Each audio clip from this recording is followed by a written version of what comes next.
Sorry, but that was my Bluetooth keyboard. Sorry, the video cut off. I had to make another one.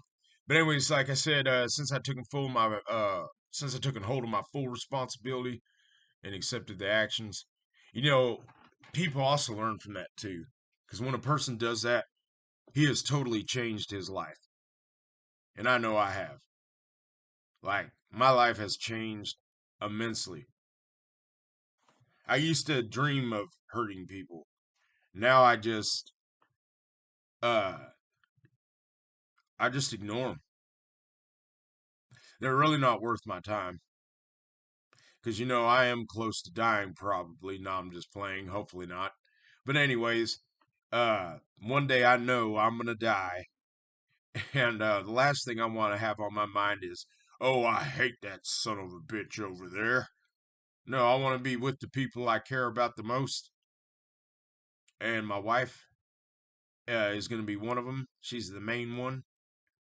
Uh, but it'll probably be her parents, if they're still alive when I die, and her brother, and maybe, I bet not for sure, like a few like close friends. Uh, the people I'm gonna want to see when I die are the people I'm gonna want to see the most, and we all get along. Yeah, I get along with my wife's parents great. I don't. My dad was a really fucking big dickhead, and he's a Christian too. He likes to go off of that one in Proverbs where it says, "Spareth the rod, and or hateth the child," and or however that verse goes, but it's in there.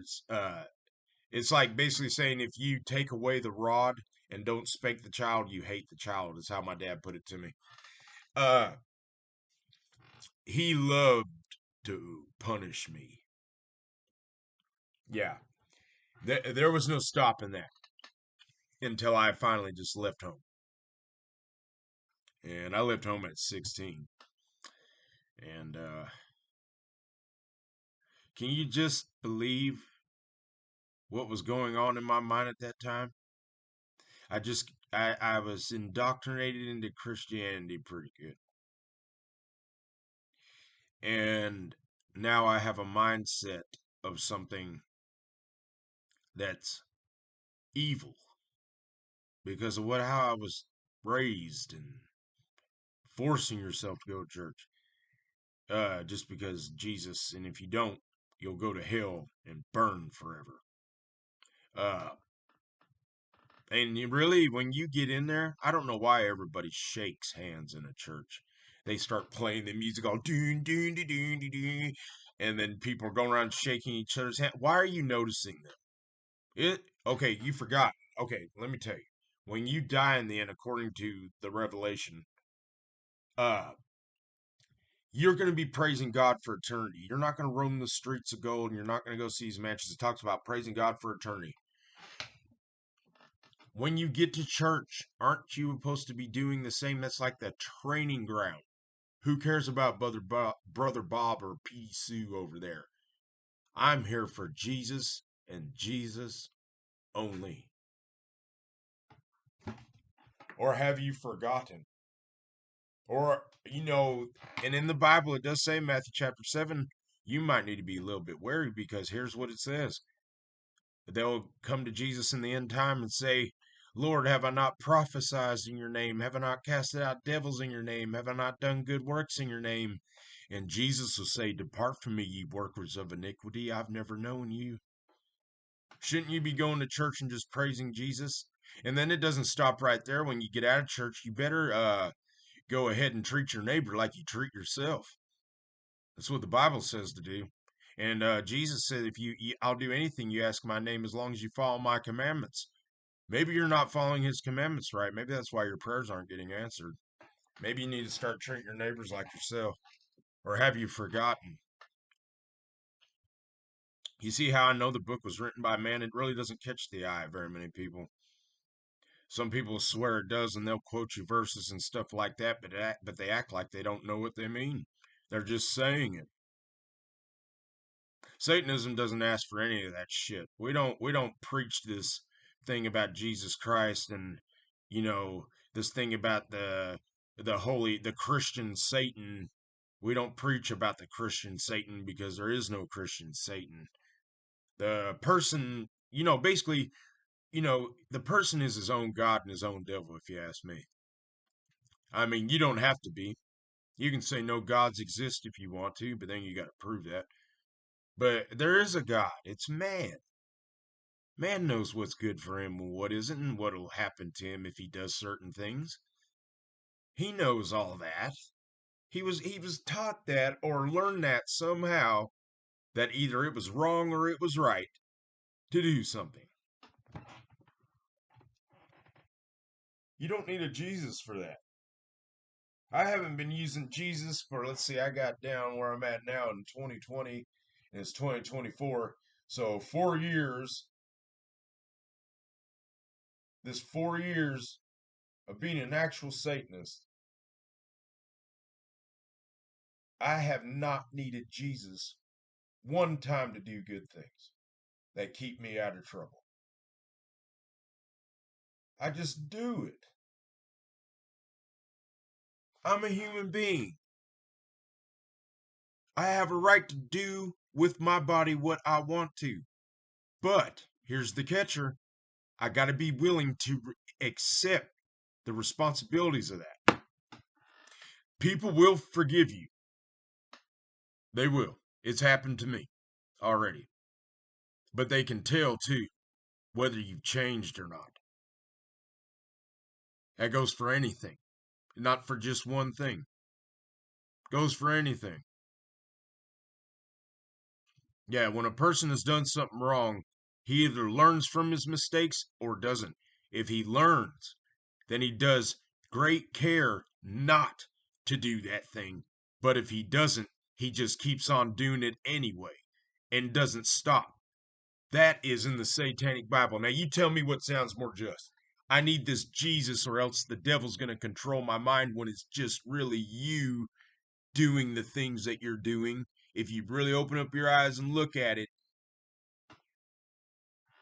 yeah, if you act evil, it's because you wanted to be evil. It's messed up how they can all lean on this Jesus guy and just say, "Oh, forgive me, everything's okay now," even though he might feel like that how he feels about what I did to him, but it'll be okay now. I got forgiveness. No, no, stop doing that. That's a crutch. That leads to further destruction, by the way. To you, not to the person. Something's going to happen to unjust acts unless they're learned from. And learn from means you take great care not to do it again. I know I did. I took great care not to do it again. And I still am. On the mistakes that I've made.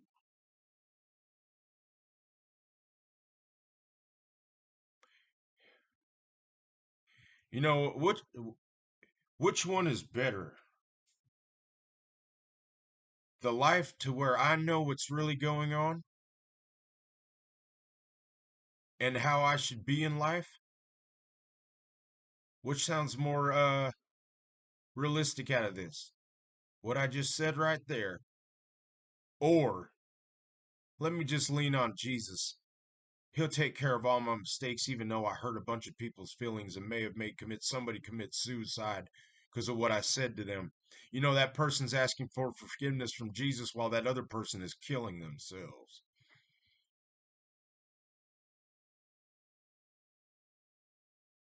Unless the person deserved to have to kill himself, he shouldn't have to kill himself.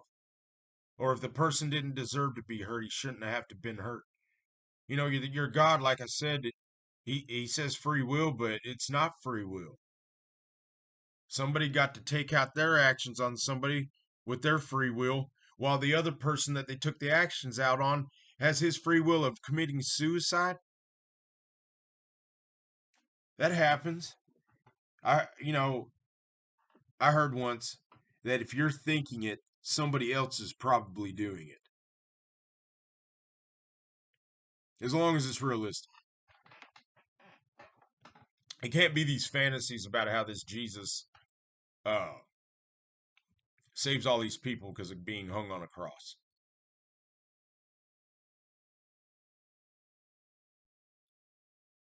And if the Gospels are different, they're also different about the Marys. Pretty sure you heard about the Marys who showed up to the tomb. Different about that too. Why should you believe something like that? It can't even get a number straight. I mean, goddamn, out of all things, a fucking number. It's not like I'm asking you to multiply 358 by 36. It's simple numbers. Like 2 plus 2 equals 4. Easy to remember. I found them again, and I haven't seen, and I found them again and gave you guys the book and verse and chapter, and I found that again. How hard is that? I'm a human being. I'm not even Jehovah, but I can find my way again. But his, and when I do find my way again, it's correct. But his is wrong because he can't get the numbers straight for me. So I'm not gonna, And I remember when I was in jail when I studied that one time, I said, "Why does it say different over here, over here, over here, over here? Why is it different? What is going on? Is God real?" And then I just kept going. Yeah, but you can't blame him for being in jail because Paul was in prison. Remember Paul, the one that Jesus put scales over his eyes so he couldn't see, led him to this man, and the man got the scales off his eyes, and then instructed him that he was going to be basically a preacher for Jesus Christ. Remember him, the one who used to kill the Christians too, but became a Christian? I found that funny too. I was like, this guy is leading people to kill the Christians. Why is he going to side with God all of a sudden?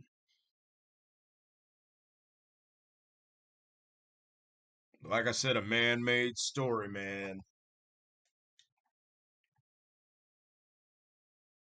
A man-made story, and plus the Bathsheba thing and David, long as this thing was talking about in the beginning, how David told Dan the number of the armies of Israel. Uh, uh, not only that, but Bathsheba. I remember David set his eyes on Bathsheba, and Bathsheba was married. Well, he ended up having sex with Bathsheba. Some man of the Lord, right? Yeah, he had sex with Bathsheba. Well, she ended up getting pregnant. Oh boy, that Lord is that God guy, man. He's just the greatest. Well, when David figured out about it, he sent her husband to the most dangerous war that was going on and had him killed because he had him on the front lines. He knew he was going to die. That's what David's intentions were. Boy, some man of the Lord, ain't it? Oh, man. And then, you know what God did? If I remember right, I have to look it up again. But he killed that kid. Yeah, God killed that kid. And then he had David's wives go cheat on him. Says so. Boy, some man of the Lord and some God he's worshiping, right? That sounds like a catastrophe, man. After reading that, do you think, like I always say, do you think children should be instructed on all this stuff? Like told about it? Things like that? Yeah. I remember when Jesus said you should be as like the like children. Because they said, "Father, who is most important in the kingdom of heaven?" And he said, "Bring that child to me." And he set the child on his lap. And he said, "You must be as one of these to enter the kingdom of heaven."